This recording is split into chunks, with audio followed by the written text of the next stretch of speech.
இந்த பிரேமலதா மேடம் பேசுனதை கேட்டேன். நீங்கள் நம்ம தளபதி வச்சுருவாங்க ஓட்டு வாங்கிட்டு அங்கே வந்து உங்களுக்கு எனக்கு ரெண்டே பேருக்கு தான் போட்டி அப்படின்னு சொல்லி இப்போ சொல்லாத அப்படின்னு சொல்கிறாங்க. நீங்களாம் அதை பற்றி முன்னாடி 10 ரூபா பாலாஜி அப்படி சொன்னீங்க.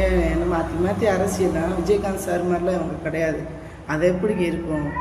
ஆனால் விஜயகாந்த் சார்லாம் யாரும் புகழாதீங்கன்னு சொல்லிட்டு அவரை பற்றி நம்ம தளபதி விஜயநாதனுடைய ரசிகர்களாக நம்ம அவரை பெருமையாக பேசுகிறோம்ல, அந்த பெருமை கூட படுத்தாதீங்கப்பா.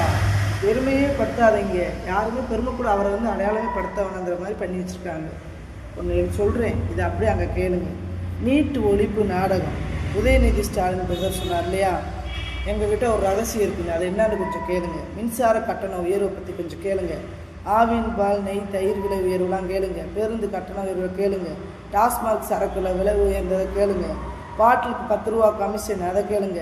வீட்டு வரி உயர்ந்ததை கேளுங்க. வணிக வரி, தொழில் வரி இதெல்லாம் கேளுங்க. மணல்லாம் எப்படி என்னென்ன போகுது கேளுங்க. மலைகளை உடைச்சி அதில் 4000 கோடி என்னாச்சு, மழைநீர் வடிகால்லாம் என்னென்ன பண்ணாங்கன்னு கேளுங்க. 40% கமிஷனை பெற்று தரமற்ற பாலங்கள், ஏரிகள், சாலைகளை அமைச்சாங்கன்னு சொல்லி நியூஸில் வந்துச்சு, அதை பற்றி கேளுங்க. அண்ணா பாலியல் வன்கொடுமை பற்றி கேளுங்க. கோவையில் மாணவி அங்கே பாலியல் வன்கொடுமை இருந்துச்சு, அதை பற்றி கேளுங்க. அப்புறம் கள்ளக்குறிச்சியில் 67 பேரும், மரக்காணத்தில் அது பக்கத்தில் 30 பேர், மொத்தம் 97 பேருக்கு எப்படி என்ன நடந்துச்சுன்னு கொஞ்சம் கேளுங்க. பத்திரிகைகளை மிரட்டி விலை கொடுத்து ஒரு சிலரை என்னென்ன எப்படி பண்ணுறாங்கன்னு அதை கொஞ்சம் கேளுங்க. ரேஷன் அரிசி மூட்டைகளை போக்குவரத்து காரணமாக எவ்வளோ 1900 கோடி நஷ்ட கணக்கு ஏதோ ஒன்று சொல்கிறாங்களே, அதை பற்றி கேளுங்க.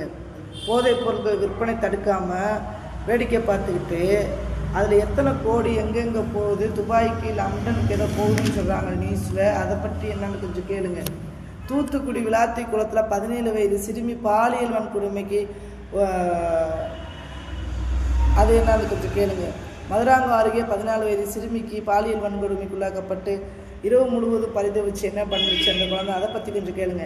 கிருஷ்ணகிரியில் பெண் குழந்தைக்கு வன்கொடுமைக்குள்ளாக்கப்பட்டு படுகொலை நடந்துச்சு, அதை பற்றி கொஞ்சம் கேளுங்க.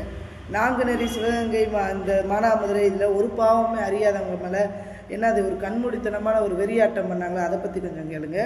நாமக்கல்லில் 7 வயது அறியா சிறுமி கடத்தப்பட்டு பாலியல் வன்கொடுமை பண்ணாங்க, அதை பற்றி கேளுங்க. கிருஷ்ணகிரியில் 70 வயது முதியோரை கொண்டு அவங்க இது பண்ணிட்டு அவரது 60 வயது மனைவியை என்ன பண்ணாங்க, பாலியல் வன்கொடுமை பண்ணாங்க, அதை பற்றி கொஞ்சம் கேளுங்க. தமிழ்நாட்டில் பொதுமக்களுக்கும், பெண்களுக்கும், குழந்தைங்களுக்கும், முதியோர்களுக்கும், இளைஞர்களுக்கும் எந்தளவு பாதுகாப்பு இருந்துச்சு, அதை பற்றி கொஞ்சம் கேளுங்க. தமிழ்நாட்டில் இருந்து பச்சிளம் குழந்தைங்க முதியோர்களுக்கு என்னென்ன நடந்துச்சு, அதை பற்றி பிரேமலதா மேடம் கொஞ்சம் கேளுங்க. இதெல்லாம் போய் கேட்காம 2 பேருக்கு மட்டும்தான் போட்டி, ஒன்று டிவிக்கே டிஎம்கே. இது சொன்னது உங்களுக்கு கஷ்டம், ஓட்டை காட்டிட்டு நீ பேசுன்னு சொல்கிறீங்களே, இதுக்கு ஓட்டு வாங்கிட்டு மட்டும் பேசுனதில்ல.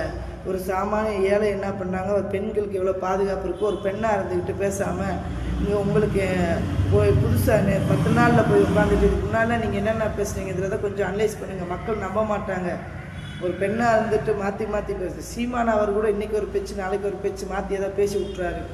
அதை கூட மக்கள் ஏதோ ஓகே ஏதோ மறந்துட்டு பேசுகிறாருனாங்க. நீங்கள் ஒரு பெண்ணாக இருந்துட்டு இந்த மாதிரிலாம் பண்ணீங்கன்னா பெண்களுக்கு முக்கியமே நியாயமான வார்த்தை, கண்ணியமாக நடக்கிறது, மரியாதை மக்கள் மத்தியில். நீங்கள் இப்படி தளபதி இப்படி ஒரு சிங்கமாக அவங்க இப்போ கேப்டன் சாருக்கு எவ்வளோ இருந்துச்சோ அதை மாதிரி 100 மடங்கு விமர்சனத்தை அள்ளி எரிஞ்சிக்கிட்டு இருக்காங்க.